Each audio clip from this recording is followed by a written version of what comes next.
ഏട്ട ഡ്രസ്സ് എടുക്കാൻ പോവാണെങ്കിൽ അവിടുന്ന് അമ്മേനെ വീഡിയോ കോൾ ചെയ്ത് കാണിച്ചു കൊടുക്കും. ഇത് എടുക്കട്ടെ അമ്മേ, എന്തെങ്കിലും ഒന്ന് എടുത്തു പോവല്ല. ഇത് എപ്പോഴും അമ്മേനെ വിളിച്ചു ചോദിക്കും, എടുക്കട്ടെ ചോദിക്കും. അമ്മയോട് ചോദിച്ചിട്ട് തീരുമാനം എടുക്കുന്ന ശീലമായി പോയി. അമ്മ അല്ലാതെ ഒരു ഇതില്ല. അപ്പൊ ഇന്നലെ ഇപ്പൊ അമ്മ ആടെ പോയി നിന്നപ്പോ വിഷമായി. അമ്മക്കുട്ടിയാണ്. രാത്രി ഉണ്ട്. എത്ര മണിക്കാ? 1 മണിക്കെങ്ങാനും കൊറേ മെസ്സേജ്, അമ്മ മിസ് യു, അമ്മ മിസ് യു, അമ്മ. അല്ല, അമ്മ ഇവിടെ തന്നെയാണ്. അപ്പൊ പിന്നെ ഞാനതിന് അമ്മേന്റെ കൂടെ ഏറ്റവും കൂടുതൽ കാലം വരാനുണ്ടായത്. എന്നെക്കാട്ടും അച്ഛനെക്കാട്ടും. നമ്മളൊക്കെ ഹോസ്റ്റലിൽ പോയിട്ടുണ്ട്. അച്ഛൻ പണിക്കോ, ഞാനും അമ്മയും തന്നെയാണ് വീട്ടിലുണ്ടാവല്.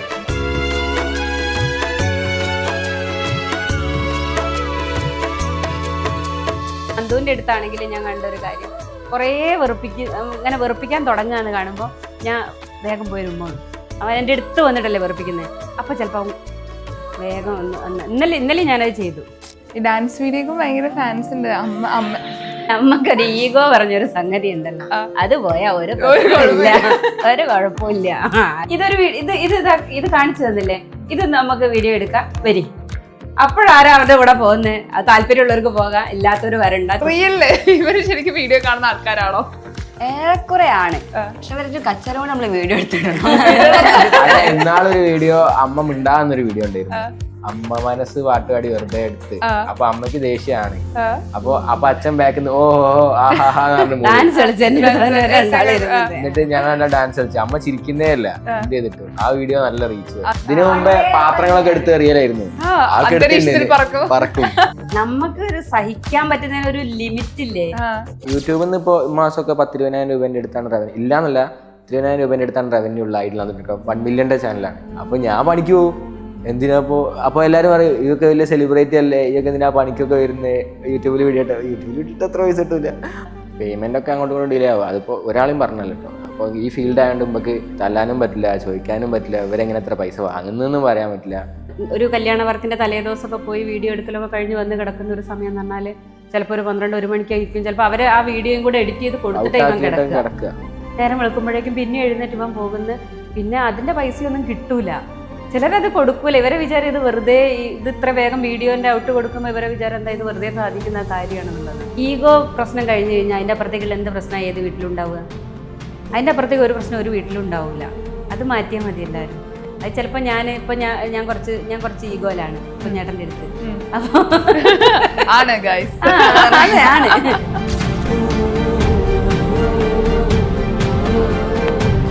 ഒരു കാലഘട്ടത്തില് നമ്മളിപ്പോ പഠിക്കുക, ഒരു നല്ല ജോലി വാങ്ങുക, നമ്മള് ജോലി ചെയ്ത് സമ്പാദിക്കാം. ഇന്ന് ഇപ്പൊ മാറി. ആ സമയത്ത് വീട്ടുകാർ വരെ ഇപ്പം ചില ഇഷ്ടപ്പെട്ട പാഷന്റെ പുറകെ പോകുന്നവരെ സമ്മതിക്കാറില്ല. പക്ഷെ ഇന്നിപ്പോ യൂട്യൂബ് ചാനലിൽ ഒരു റവന്യൂ കിട്ടുന്നു, അതുകൊണ്ട് നമ്മുടെ കാര്യങ്ങൾ ചെയ്യുന്നു, ഒരു ജോലി പോലെ തന്നെ അത് ആളുകൾ അക്സെപ്റ്റ് ചെയ്ത് തുടങ്ങി. ആ ഒരു മാറ്റത്തെ എങ്ങനെ ശരിക്കും കാണുന്നത്? ഞാൻ ശരിക്കും പറഞ്ഞ യൂട്യൂബറാന്ന് പറയില്ല കേട്ടോ. ഇവൻ യൂട്യൂബർ മാത്രല്ല, ഇവൻ ഒരു ഫോട്ടോഗ്രാഫറാണ്, വീഡിയോഗ്രാഫറാണ്. ഇവൻ ആ വർക്കിന്റെ അകത്ത് ഇവൻ പൈസ ഉണ്ടാക്കുന്നത്. ഈ ഒരു കമന്റ് പറയും, വെറുതെ ഇരുന്നിട്ട് തിന്നല്ലേ യൂട്യൂബില്, അതല്ലല്ലോ ചെയ്യുന്നത്. ഇവൻ വർക്ക് ചെയ്യുന്നുണ്ട്. ഞങ്ങൾ കാണുന്നതാ. യൂട്യൂബിൽ നിന്ന് ഇപ്പൊ മാസമൊക്കെ 10,000 രൂപേന്റെ അടുത്താണ് റവന്യൂ. ഇല്ലാന്നല്ല, 10,000 രൂപേന്റെ അടുത്താണ് റവന്യൂ ഉള്ള ആയിട്ടുള്ള 1 മില്യന്റെ ചാനലാണ്. പക്ഷെ അതിനകത്ത് 1 മില്യൺ അല്ല, നിങ്ങൾക്ക് അറിയാം, 1 മില്യണിന് 500 മുതൽ 1000 രൂപ വരെ കിട്ടുക. അല്ലാതിപ്പോ ആളുകൾക്ക് ചിലപ്പോ അത് അറിയില്ല. ആളുകളിലേക്ക് വലിയൊരു എമൗണ്ട് നമുക്ക് മന്ത്ലി കിട്ടുന്നു എന്ന് വിചാരിക്കും. പക്ഷെ നേരെ മറിച്ച് 1 മില്യൺ വീഡിയോ 10 മിനിറ്റിന്റെ ലെങ്തി വീഡിയോ ആണെങ്കിൽ 10,000 രൂപ കിട്ടും. പക്ഷെ എന്റെ വീഡിയോസ് ഒക്കെ എടുത്തു നോക്കിയാൽ വീഡിയോ മില്യൺ ഒന്നും ഇല്ല. അപ്പൊ ഞാൻ പണിക്ക് പോകും. എന്തിനാ അപ്പൊ എല്ലാരും പറയും, ഇതൊക്കെ വലിയ സെലിബ്രിറ്റി അല്ലേ, ഇതൊക്കെ എന്തിനാ പണിക്കൊക്കെ വരുന്നത്, യൂട്യൂബിൽ വീഡിയോ ഇട്ടിട്ട് എത്ര പൈസ കിട്ടൂല. പണിക്ക് പോയാലും കിട്ടും. പണ്ടത്തെ പണിയല്ലോ, ക്യാമറ പിടിച്ചുള്ള പണിയാകുമ്പോ കുറച്ചുകൂടെ അധികം റെമ്യൂണറേഷൻ ഉണ്ട്. അപ്പൊ ഇപ്പൊ ആയാലും ഇപ്പൊ ഓരോ പാസിഫലിന്റെ ഒരു അടുത്തൊരു ഇന്നലെ ഒരു പരിപാടി അത് കവർ ചെയ്യാൻ വേണ്ടി പോയി, അതിന് റവന്യൂ കിട്ടു. അപ്പൊ അങ്ങനത്തെ പണിക്ക് പോകും. അതാകുമ്പോ സുഖമാണല്ലോ, പണി അറിയുന്നുണ്ട്. എടുത്ത് എഡിറ്റ് ചെയ്ത് 1 മണിക്കൂർ 2 മണിക്കൂർ കൊണ്ട് ടപ്പെന്ന് പറഞ്ഞാൽ ഔട്ടും കൊടുക്കും. ഒരു ഞെട്ടും. കാരണം എങ്ങനെ എത്ര പെട്ടെന്ന് വീഡിയോ തന്നൊക്കെ ചോദിക്കും.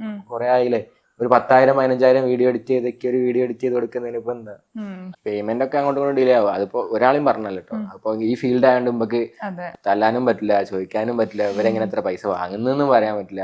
കല്യാണ വർക്കൊക്കെ ആണെങ്കിൽ ഓരോ സാഹചര്യം കൊണ്ട് അവർക്ക് തരാൻ പറ്റാതെ ഉണ്ട്. അങ്ങനെ തന്നെ കുറച്ച് നല്ല തോന്നെ പൈസ കിട്ടാണ്ടാവും.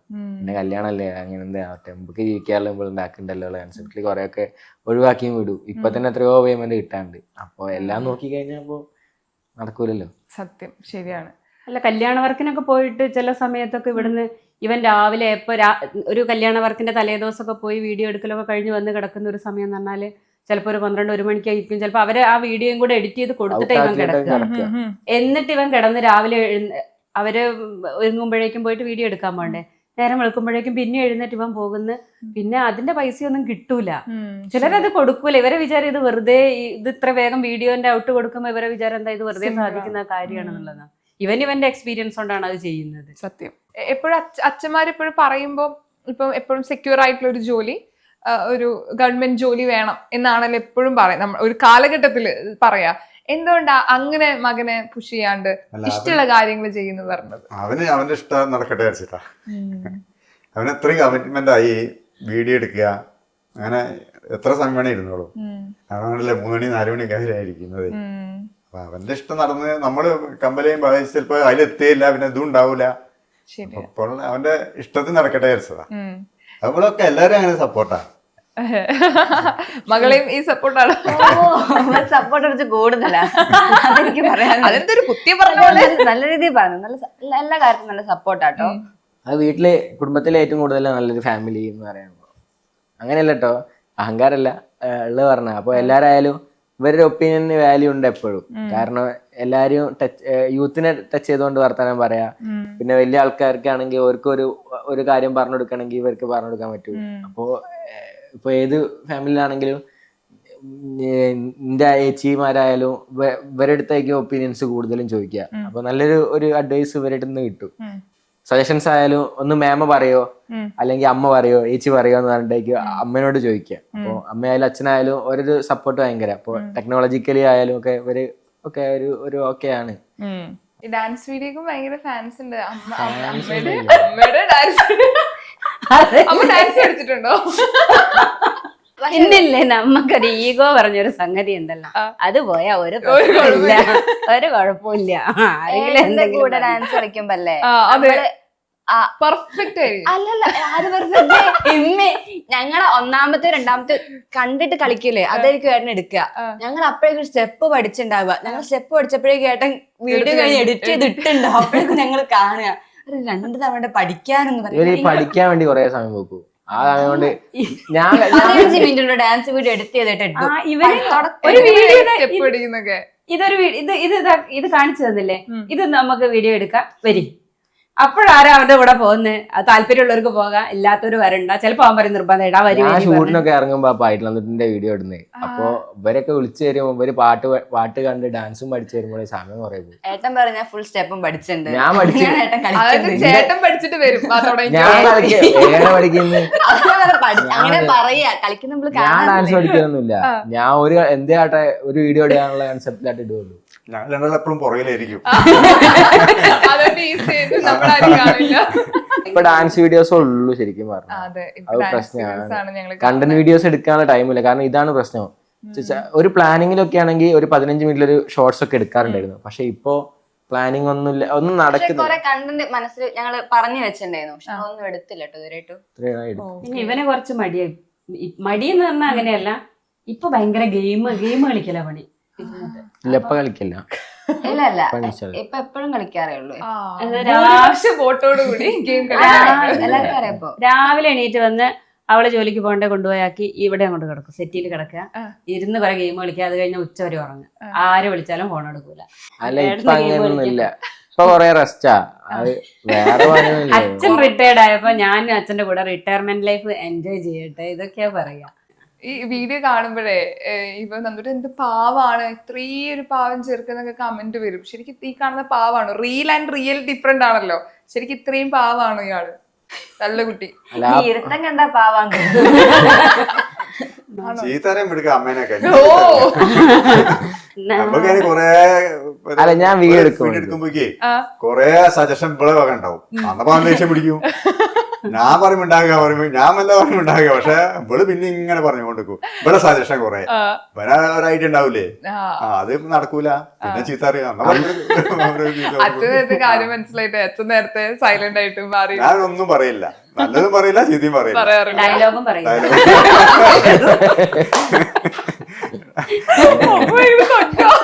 അല്ല അത് ശരിക്കും പറഞ്ഞതാ. ഡയലോഗ് കൊടുത്താൽ അതും പറയൂല.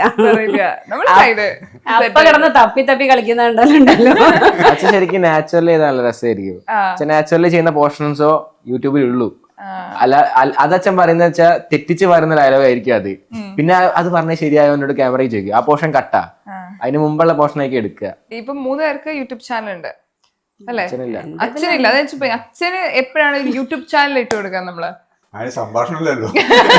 നമുക്ക് മ്യൂട്ടായിട്ട് ഇങ്ങനെ ഇരിക്കാൻ കുറെ നേരം. നേരത്തെ ഓർത്ത് വെച്ചിട്ടുണ്ട് കേട്ടോ. എങ്ങനെ ഐഡിയ ഉണ്ട് എന്നിട്ട് ഒരു അച്ഛനൊരു യൂട്യൂബ് ചാനൽ തുടങ്ങി കൊടുക്കാൻ? പറയലുണ്ട്. അത് വേട്ടം തന്നെ ചെയ്യാനുള്ള ഏട്ടാ.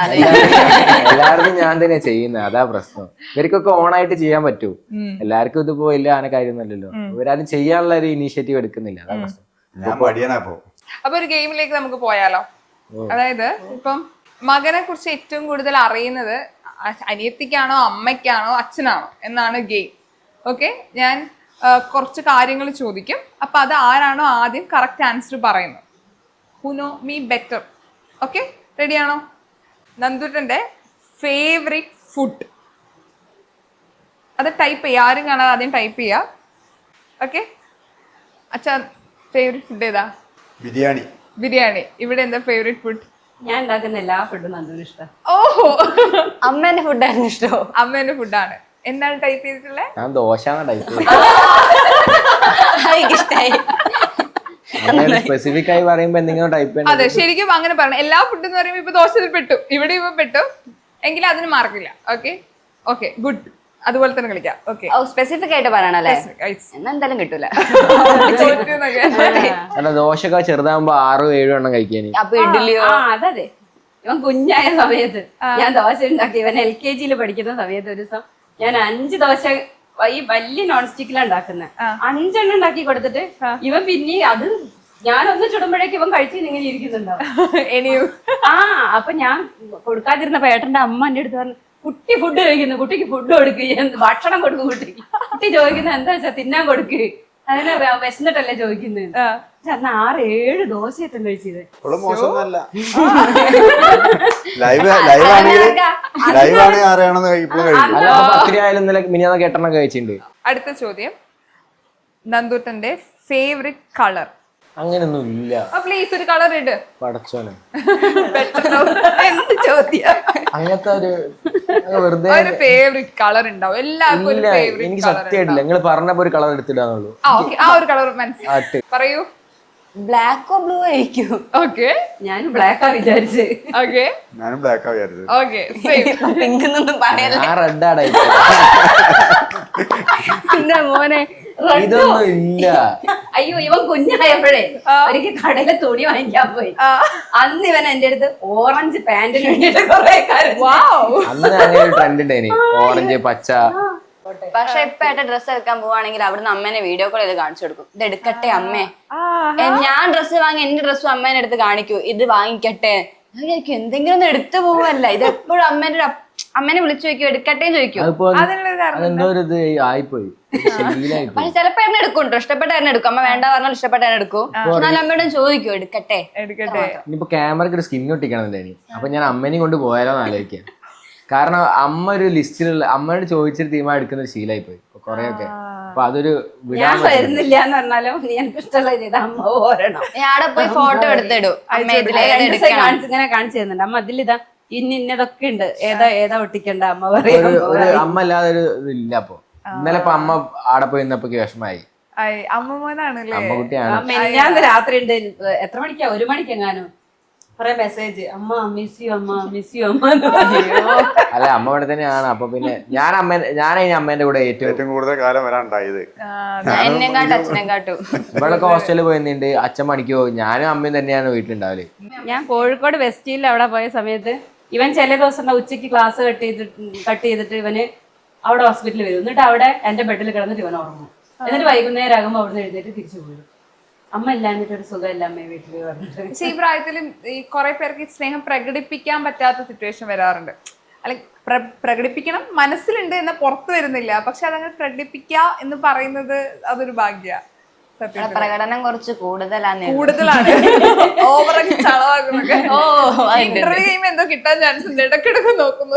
തല്ലൊന്നുമില്ല. അല്ല, അത് അവിടെ നിന്ന് ഇങ്ങോട്ടേ ഉള്ളു അടി, ഇവിടുന്ന് അങ്ങോട്ട് അടിക്കൂല, വെറുപ്പിക്കുകയുള്ളൂ. ആട് ചെല്ലുമ്പോ തന്നെ ഒളച്ചുണ്ടാക്കും. പിന്നെ ഇവൻ വെറുപ്പിക്കുക. അതെല്ലാം അനിയത്തിമാരുടെ ഒരു ട്രിക്കാ. അതെ ട്രിക്ക് ഇപ്പൊ മറക്കാവാറൊന്നുമില്ല, അവര് വിടും. ഞങ്ങളുടെ കിടന്നിട്ട് കാര്യമില്ല, മനസ്സിലാവും. ഓക്കെ, നന്ദുട്ടന്റെ ഒരു ഡ്രീം ഇനി നടത്തണം എന്ന് ഉള്ള ഒരു ഡ്രീം എന്താണ്? പറഞ്ഞിട്ടുള്ള നിങ്ങളോട് ഷെയർ ചെയ്തിട്ടുള്ള ഒരു ഡ്രീം ടൈപ്പ് ചെയ്യൂ പ്ലീസ്. എനിക്ക് അങ്ങനെ ഇല്ല, സത്യം പറഞ്ഞാ. അങ്ങനെ ഇല്ലാന്ന് ഞാൻ എപ്പോഴും പറയലുണ്ട്. ഓക്കെ, നല്ലൊരു വീട് ഉണ്ടാക്കണമെന്ന്, 1 കോടി രൂപേന്റെ. 1 കോടി രൂപയുടെ വീട്. ഡിഫൻഡറോട് പറഞ്ഞോളേ. ഓക്കെ, അപ്പൊ നിങ്ങൾ സിനിമയായിരിക്കും. സിനിമയിൽ അഭിനയിക്കണമെന്നാണോ? സിനിമ എടുക്കണമെന്നോ അഭിനയിക്കണമെന്നോ ഏതെങ്കിലും ഒന്ന്. അഭിനയിക്കണം. നിക്കട്ടെ. ഓക്കെ, അമ്മ സിനിമയിൽ അഭിനയിക്കണം എന്ന്. എന്താ ടൈപ്പ് ചെയ്ത്? അതന്നെയാ ടൈപ്പ് ചെയ്ത്, അഭിനയിക്കണം എന്നുള്ള ടൈപ്പ് ചെയ്ത്, ആക്ടർ എന്ന ടൈപ്പ്. ഓക്കെ, സിനിമയിൽ അഭിനയിച്ച് 1 കോടിയുടെ വീട്. അത് പറഞ്ഞിട്ടുണ്ടോ? വീട് വെക്കണത് എപ്പോഴും ഒരു വീട്. അച്ഛാ, അത് ഏട്ടന്റെ ഇവിടെ വെള്ളം കേറുന്നതായിട്ട് പേടിയാ. ഒരു വീട്, നമുക്കൊരു വീട് വെക്കണം കേട്ടോ. വീട് മോശമായിട്ടല്ല, ഇത് മതി. ജൂൺ ആവുമ്പോഴേക്കും ഞങ്ങൾ ഇങ്ങനെ വിചാരിക്കും, ഇങ്ങനെ എത്ര സാധനം മുകളിലേക്ക് കയറ്റേണ്ടി വരും. സീസൺ ആകുമ്പോ ഇത് കയറ്റി ഇറക്കല്ലേ. ഞാനും ചെങ്ങായിട്ട് വിളിക്കൂ, ഞങ്ങളെല്ലാരും കൂടെ കയറ്റി ചെയ്യാ. നിങ്ങൾ ഏറ്റവും പേടിപ്പിച്ച അല്ലെങ്കിൽ ഏറ്റവും വഴക്ക് കിട്ടിയ നന്ദുട്ട് ചെയ്ത ഒരു കുസൃതി? അങ്ങനെ കുളത്തിലോ പോയി കുളിക്കേ, അമ്പലക്കുളത്തിലൊക്കെയാണ്. പിന്നെ വേറെ സ്ഥലത്തൊക്കെ പോയി ഇങ്ങനെ കുളിയുണ്ട്. അപ്പൊ അമ്പലക്കടവിൽ ഇപ്പൊ ആരും പ്രവേശിപ്പിക്കുന്നില്ല, കാരണം ഞാൻ വ്ളോഗ് ഇട്ടോണ്ട്. അല്ല, അത് ശരിക്കും ഈ മഴ പെയ്യുമ്പോ ഈ തവള വരയാ പറഞ്ഞ പോലെ മഴ പെയ്യുമ്പോഴേക്കും ജിഷ്ണു അപ്പുറത്ത് വിളിക്കാൻ തുടങ്ങും. പോവടാ പറഞ്ഞിട്ട്. അപ്പൊ ഇതാ ഇപ്പൊ ഒരു ഫുട്ബോൾ കളിയാ രാത്രി. നല്ല ഹാബിറ്റ്സേ ഉള്ളൂ. ഇതിപ്പം വെള്ളം വരുമ്പോ കുളത്ത് പോവുക, കുളത്തിൽ കിടന്നുറങ്ങുക. കുളത്തിൽ തന്നെ ആയിരിക്കും ഒരു 2-3 മണിക്കൂർ കുളത്തിൽ കിടന്ന് ഉറങ്ങുക. വെള്ളത്തിൽ വെറുതെ ചാടാൻ പോവും. അല്ല, എന്താന്ന് ചോദിച്ചാലേ അത് പോകുമ്പോ ചിലപ്പോ ഞാൻ പറയും, മോനെ ഇത് കണ്ടിട്ട് വരുന്ന കുട്ടികള് ഒന്നും അറിയാത്തവരായിരിക്കും. അതെ, അപ്പൊ എന്നിട്ട് ഇവനിപ്പോ എവിടെയാ കുളം എന്നുള്ളത് മെൻഷൻ ചെയ്യൂല, എന്നാലും ആൾക്കാർക്ക് മനസ്സിലാവും. പറയാതെയാണ് ഇപ്പൊ ചിലപ്പോ കുളത്ത് പോയിട്ട് ചാടിയിട്ട് വീഡിയോ എടുത്തിടുക. വീഡിയോ ഇടുന്ന ഒരു ഹാബിറ്റ് ആയി പോയി, അറിയാതെ ചെയ്തു പോകുന്നയാ. അപ്പൊ നമ്മൾ ചെയ്തു പോവല്ലോ വീഡിയോ എടുത്ത് പോസ്റ്റ് ചെയ്യുന്നത്. അപ്പൊ ഇപ്പൊ സ്ഥലം പറഞ്ഞിട്ടല്ല, അടിപൊളി കൊളാന്ന് പറഞ്ഞിടും. അപ്പൊ കമന്റ് ബോക്സിൽ ഉണ്ടാവും വലിയമാരും വലിയച്ചമാരും, ഇത് വട്ടോളി കൊളല്ലേ, ഇത് ആ കൊളല്ലേ, ഇത് ഈ കൊളല്ലേ. അപ്പൊ ആൾക്കാര് ഞങ്ങൾക്ക് അറിയാടാ കൊളം എന്ന് പറഞ്ഞിട്ട് പിന്നെ എനിക്ക് മെൻഷൻ അയക്കും സ്റ്റോറിയില്, ഞങ്ങൾ പോയിട്ടോ എന്ന് പറഞ്ഞിട്ട് മെൻഷൻ അയക്കും. വീഡിയോ ഇട്ടിട്ട് സ്റ്റോറി ഇടും. ഓരെന്തോ എന്നോടെന്തോ എതിർപ്പ് തീർക്കുന്ന പോലെ, ഞാൻ സ്ഥലം പറയാത്തേ. അത് പിന്നെ ഈ പുഴയിൽ അധികം കുളിക്കാൻ പോവല്ല, അധികം അങ്ങനെ നീന്താൻ. ഇവിടെ അധികം വർഷത്തിൽ 1-2 ആൾക്കാർ മരിക്കുന്നത് ഞങ്ങൾ ഈ പുഴ. മൊയ്തീന്റെ അത് ഇവിടെ ഷൂട്ട് ചെയ്ത്. മൊയ്തീന്റെ പുഴ എവിടെയാ? ഇതാണ് ആ മൊയ്തീൻ മരിച്ച പുഴ. ശരിക്കും മൊയ്തീന്റെ ആ സിനിമയില് പറയുന്നുണ്ട് മൊയ്തീന് ചുഴിപ്പെട്ട് മരിക്കുന്നതാണ്. സത്യം പറഞ്ഞാൽ സിനിമയിൽ മരിക്കുന്നത് അല്ല ശരിക്കും റിയാലിറ്റി. മൊയ്തീൻ ശരിക്കും മരിക്കുന്നത് 6 ആൾക്കാരെ രക്ഷിച്ചതിന് ശേഷം എന്നാണ് ഞാൻ കേട്ടെ. 7ാമത്തെ ആളെ നീന്തി തിരിച്ച് കരയിലേക്ക് കയറ്റുമ്പോ കുഴഞ്ഞു പോയി ധീരമായിരുന്നാണ് അടിയൊഴുക്ക്. എന്റെ അമ്മച്ചന്റെ കൂടെ പഠിച്ചാണ്. അമ്മച്ചന്റെ ബാച്ചായിരുന്നു മൊയ്തീൻ. അമ്മച്ചന് വയസ്സുണ്ടെങ്കിൽ അമ്മച്ചന് ഒരേ ക്ലാസ്സിലായിരുന്നു. പക്ഷെ അമ്മച്ചൻ ഫസ്റ്റ് മുക്കായി സ്കൂളിലെ ബാച്ചായിരുന്നു മൊയ്തീനും അമ്മച്ചനും ഒക്കെ. അതേപോലെ മൊയ്തീനെ കുത്തിയത് എന്റെ അച്ഛമ്മ കണ്ടിട്ടുണ്ട്. അമ്മയൊക്കെ അങ്ങനെ പറയണ ഇവരൊക്കെ പണ്ടുള്ളവരല്ലേ. കഥകള് കേൾക്കാൻ. ശരിയാ. നന്ദുവിന്റെ ബെസ്റ്റ് ഫ്രണ്ടിന്റെ പേര്? 2 ആൾക്കാരുണ്ട്. 2 ആള്. അത് ബെസ്റ്റ് ഫ്രണ്ട്സാ, 2 ആൾക്കാരെ ഉള്ളൂ. ബെസ്റ്റ് ഫ്രണ്ട് അതൊന്നും ടൈപ്പ് ചെയ്യാൻ പറ്റൂല. അത് അത്രേ ഉള്ളൂ. ആകെ 2 സുഹൃത്തുക്കളേ ഉള്ളൂ, ഒന്ന് ജിഷ്ണു, ഒന്ന് ആകാശ്. വേറെ ആരും ഇല്ല ഫ്രണ്ട്സ്. അവരാണ് ഏറ്റവും ഇതായിട്ടുള്ള ഫ്രണ്ട്സ്. നന്ദുട്ടനോട് ചോദിച്ചു, ഞാൻ ചോദിക്കട്ടെ. 2 മക്കളുണ്ടല്ലോ, ഇവരെ കുറിച്ചാണ് ഞാൻ ഇനി ചോദിക്കാൻ വേണ്ടി പോകുന്നത് കേട്ടോ. ഇവരുടെ വെഡിങ് ആനിവേഴ്സറി ഡേറ്റ് എപ്പോഴാ? ഏട്ടൻ പറഞ്ഞു. എനിക്കറിയില്ല, എനിക്ക് ഒരു ഡേറ്റ് അറിയില്ല. ഡേറ്റ് വെച്ച് ഞാൻ തോറ്റ്. ഏപ്രിൽ 19 അല്ലേ? ഇയർ? ഒരു മിനിറ്റ്, 98 ആണോ? ഇവക്ക് സംശയം. അല്ല, ഈ ഇവിടെ കുടുംബത്തിലുള്ള എല്ലാവരും ഡേറ്റ് ഓഫ് ബർത്ത് പറയും. എല്ലാരും ബർത്ത്ഡേ ഒക്കെ എന്ത് വേണമെന്ന് ചോദിച്ചോളൂ, ഞാൻ പറയും. പഠിക്കുന്നതിനാണ് കൂടുതൽ ഡേറ്റ് ഓഫ് ബർത്ത് ഓർത്തേക്കുന്നത്. എന്തിനാന്ന് ആർക്കറിയാം. രസല്ലേ ബർത്ത്ഡേക്ക് ഒന്ന് വിഷ് ചെയ്യുമ്പോ നമുക്കൊരു സുഖല്ലേ? അത്രേ ഉള്ളൂ. എനിക്കൊരു സുഖം മാനസികമായിട്ട്. ഓക്കെ. ഇപ്പൊ നമ്മൾ പലപ്പോഴും വീഡിയോ കാണുമ്പോൾ ഇതുപോലത്തെ ഒരു പാരന്റ്സിനെ കിട്ടണം നമ്മളെപ്പോഴും വിഷ് ചെയ്യാറുണ്ടല്ലോ, എപ്പോഴും വീഡിയോസിൽ കാണുമ്പോഴും. അത് വീഡിയോയിലും ഫേസ് കാണുന്നതല്ലേ, അതിനിപ്പുറത്ത് ഞങ്ങളല്ലേ. അപ്പൊ ചോദിക്കട്ടെ, റിയല് ഇവര് ശരിക്കും വീഡിയോ കാണുന്ന ആൾക്കാരാണോ? ഏറെക്കുറെ ആണ്. പക്ഷെ അവരൊരു കച്ചറ കൊണ്ട് നമ്മള് വീഡിയോ എടുത്തിടണം. എന്നാളൊരു വീഡിയോ അമ്മ മിണ്ടാന്നൊരു വീഡിയോ ഉണ്ടായിരുന്നു. അമ്മ തീരെ മിണ്ടാന്ന്. ആ വീഡിയോ ഞാന് മറ്റേ അമ്മ മനസ്സ് പാട്ടുപാടി വെറുതെ എടുത്ത്. അപ്പൊ അമ്മക്ക് ദേഷ്യാണ്. ആ. അപ്പൊ അച്ഛൻ ബാക്കിൽ ഓ ആഹാ ഡാൻസ് എന്നിട്ട് ഞാൻ ഡാൻസ് കളിച്ചു. അമ്മ ചിരിക്കുന്നേ അല്ല, എന്ത് ചെയ്തിട്ടു ആ വീഡിയോ നല്ല റീച്ച്. അതെ അതെ അതെ അതെ കുറച്ച് കലിപ്പ് പിടിച്ചിട്ടായിരുന്നു അവർക്ക്. Yes. അതിവിടെ സ്ഥിരം നടക്കുന്നതാണ്. ഇപ്പൊ ഏട്ടന് ഒരു പ്ലാറ്റ്ഫോം അങ്ങനെ ഉള്ളതിനെ കൊണ്ട് ഏട്ടന് വീഡിയോ എടുത്തിടുന്നേ ഉള്ളൂ. ഇതിനു മുമ്പേ പണ്ടേ പാത്രങ്ങളൊക്കെ എടുത്ത് എറിയലായിരുന്നു. അന്തരീക്ഷത്തിൽ പറക്കും. പറക്കും. കുറവല്ലേ? അങ്ങനെയൊന്നും ഇല്ല. ഇപ്പൊ അതെല്ലാ വീട്ടിലും കണക്കാ. ചപ്പാത്തി ഉരുള ഉരുള എന്ത് വെറുപ്പിക്കാന്ന് പറഞ്ഞല്ലേ, നമുക്ക് ഒരു സഹിക്കാൻ പറ്റുന്നതിന് ഒരു ലിമിറ്റ് ഇല്ലേ? എന്തായാലും നമുക്ക് അതിന്റെ അപ്പുറത്തുമ്പോ എന്താവുക. ഇപ്പൊ ഞാൻ എന്താ ചെയ്യാന്നറിയാം, ഞാൻ നന്ദുവിന്റെ അടുത്താണെങ്കിൽ ഞാൻ കണ്ട ഒരു കാര്യം, കൊറേ ഇങ്ങനെ വെറുപ്പിക്കാൻ തുടങ്ങാന്ന് കാണുമ്പോ ഞാൻ വേഗം പോയി ഉമ്മ കൊടുക്കും. അവൻ എന്റെ അടുത്ത് വന്നിട്ടല്ലേ വെറുപ്പിക്കുന്നത്. അപ്പൊ ചിലപ്പോ വേഗം ഇന്നലെ ഞാനത് ചെയ്തു. ഇന്നലെ ഞാൻ എന്നെ ഇങ്ങനെ വെറുപ്പിച്ച സമയത്ത് ഞാൻ വെറുതെ വേഗം ഒരു ഇങ്ങനെ മുഖം പിടിച്ചൊരു ഉമ്മ കൊടുത്തപ്പോ പിന്നെ വേഗം പോയി. സെറ്റാണ്. നമുക്ക് സംസാരിക്കും മനസ്സിലാവും. ഭയങ്കര ഹാപ്പി ആയിട്ട് ഇരിക്കുന്ന ആളുകളാണ് നിങ്ങൾ എല്ലാവരും. എന്ത് പ്രശ്നം ഉണ്ടെങ്കിലും ഈ പറഞ്ഞ ഒരു ഉമ്മ കൊടുത്താൽ തീരുന്ന പ്രശ്നമേ ഉള്ളൂ ഇവിടെയൊക്കെ. അങ്ങനെ അത്രയൊക്കെ തന്നെ ഉള്ളൂ. അതെ അതെ അതിന് പ്രശ്നങ്ങളൊന്നുമില്ല. തീർച്ചയായിട്ടും ആ സന്തോഷം തന്നെയാണ് നമുക്ക് വീഡിയോസിലും കാണുന്നത്. ഇപ്പൊ തുടർന്ന് അങ്ങനെയൊക്കെയുള്ള പ്രശ്നങ്ങളെ എല്ലാ വീട്ടിലും ഉണ്ടാവുള്ളൂ. ഈഗോ പ്രശ്നം കഴിഞ്ഞു കഴിഞ്ഞാൽ അതിന്റെ അപ്പുറത്തേക്കുള്ള എന്ത് പ്രശ്നം ഏത് വീട്ടിലും ഉണ്ടാവുക? അതെ, അതിന്റെ അപ്പുറത്തേക്ക് ഒരു പ്രശ്നം ഒരു വീട്ടിലും ഉണ്ടാവൂല. അത് മാറ്റിയാൽ മതി എല്ലാരും. അത് ചിലപ്പോ ഞാൻ കുറച്ച് ഈഗോയിലാണ് കുഞ്ഞേട്ടന്റെ അടുത്ത്. അപ്പൊ ആണ് ഗൈസ്, ആണ്. അപ്പൊ ആ ഒരു പിണക്കം ഇപ്പൊ ഞാൻ നേരത്തെ ഒരു വീഡിയോ ചെയ്യാൻ പറഞ്ഞു, അതോടെ കഴിഞ്ഞു. എന്റെ മനസ്സിൽ ഇനി അതില്ല. അവർ പ്രപ്പോസ് ചെയ്ത് ആ ഒരു ഇതുണ്ടായില്ലേ, അപ്പൊ ഞാൻ കുഞ്ഞേട്ടന്റെ കണ്ണ് നോക്കിയോ, കുഞ്ഞേട്ടന്റെ കണ്ണില് കുറച്ച് വെള്ളം വന്നു. ഇങ്ങനെ ഓരോന്ന് പറയില്ല. എല്ലാ ഫാമിലിയിലുള്ള പ്രശ്നങ്ങൾ ഇത്രയൊക്കെ തന്നെ ഉള്ളൂ. ഇതിന്റെ അപ്പുറത്തേക്കൊന്നും ഒരു ഫാമിലിയിലും പ്രശ്നങ്ങൾ ഉണ്ടാവില്ല. ഈഗോ എന്നുള്ള അത് കഴിഞ്ഞു കഴിഞ്ഞാല് വേറെ ഒരു വിഷയവും ഇല്ല എവിടെ നിന്നാണ് ഞാൻ മനസ്സിലാക്കുന്നത്. ബാക്കിയുള്ളതൊക്കെ നമുക്ക് എങ്ങനെയോ നേരിടാൻ പറ്റുന്ന കാര്യങ്ങൾ മാത്രമേ ഉള്ളൂ. അപ്പൊ ആ കുടുംബം നല്ലോണം പോലെ പോയിക്കോളൂ. വലിയൊരു കാര്യമാണ് പറഞ്ഞത്. ഒരുപാട് സന്തോഷം. കാണാൻ പറ്റിയതിൽ, സംസാരിക്കാൻ പറ്റിയതിൽ. ഇനി വീഡിയോസ് എടുക്കുക, അപ്ലോഡ് ചെയ്യുക, യൂട്യൂബ് ചാനലൊക്കെ ആക്റ്റീവ് ആവുക. ഇവിടെ ഒരാൾക്ക് യൂട്യൂബ് ചാനൽ കൊടുക്കുക കേട്ടോ, ആക്കി കൊടുക്കുക. ഞങ്ങളും കാത്തിരിക്കുന്നു ചെന്റെ മാത്രമായിട്ടുള്ള വീഡിയോസ് കാണാൻ വേണ്ടി. എല്ലാവിധ ആശംസകളും. Thank you so much. Thank you.